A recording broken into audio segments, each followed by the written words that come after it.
If ever I had one complaint about the designs of ships that are conceived by the Starfleet Corps of Engineers, it's that they are single-minded in their purpose and they don't take advantage of all technologies available. An example of this would be the advanced sensors of the Oberth with no defenses, or the 24th Century Defiant class with less than stellar sensors. There would be some amalgamations, like that of the Intrepid and Sovereign class, but it never seems like Starfleet really takes advantage of the fact that they've scientifically created magic. That is, at least until the Protostar-Type.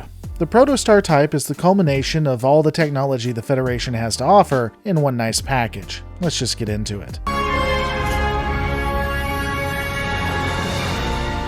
The most advanced part of the ship would ultimately have to be its engine systems. Giving the USS Protostar its namesake, the advanced vessel literally contains a protostar in its gravimetric protostar containment unit.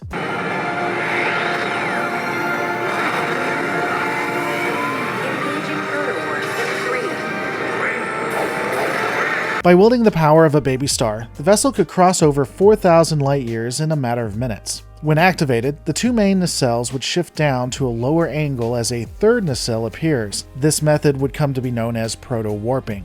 When not going faster than God himself, the vessel was also theoretically capable of transwarp as well as conventional warp. The ship is stated to be the fastest in the fleet. Surprise, surprise for a Federation vessel, with only one nacelle being able to sustain warp 9.97, which is a feat. However, things didn't just stop at the engines. The vessel continued to have state-of-the-art systems, including the shuttle bay located at the lowermost section of the secondary hull. Showing off what Starfleet should have been doing all along, the shuttle bay is equipped with a vehicle replicator that can be used to create shuttlecraft and other vehicles. It was also a place that allowed for ground vehicles to be deployed, the crew to leave, as well as a compartment for work bees. There was a secondary room that allowed for the shuttlecraft fuel storage connected directly to it. Focusing on the bridge, it has a featured black and white color scheme that somehow fits well with a blue LaCars software interface. The bridge wouldn't have a view screen, but featured a transparent roof dome, which allowed direct visual contact. There was also a holographic view screen that would come up on command and was available if necessary. The captain's chair, unsurprisingly, was in the middle. While this would allow the ability to see some of the various departments' consoles, given how spread out the bridge is, most couldn't be observed. The chair also had holographic interfaces, which looked very good on screen. There'd also be two additional consoles on either side of said chair. The vessel would also sport a sickbay, which would have biobeds, a brig on the starboard side, and a mess hall with the standard 3 food replicators. So, pretty fancy. Returning to its 23rd century roots, most of the accommodations would be bunk beds that needed to be shared by lower-ranking officers and non-commissioned personnel. The vessel would have quarters for senior staff and VIPs, allowing some privacy. Additionally, the ship would also have advanced holodecks as well as a transporter room. Interestingly, the transporter room did sport a more futuristic look that combined the Galaxy-class layout with that of the Constitution. The only peculiar piece to the design is that of the inclusion of stairs, which is a very bad idea. Stairs can be a major issue when you're having to deal with things like, well, this.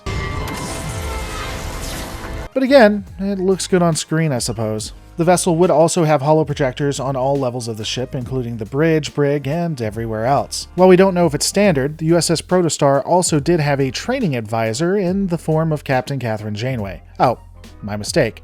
Admiral Catherine Janeway. Which again is combining all of the great technology they had before and bringing it together.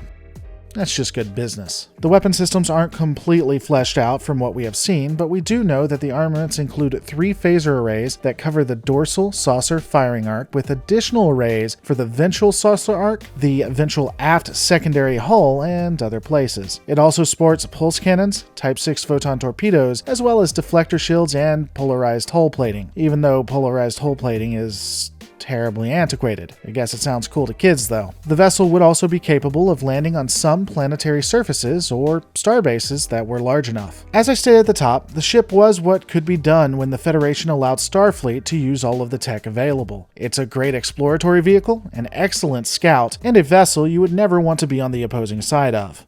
But these are my thoughts. What are yours? Let me know in the comments below. Don't forget to rate, comment, subscribe, and I'll see you on the next Lore Reloaded.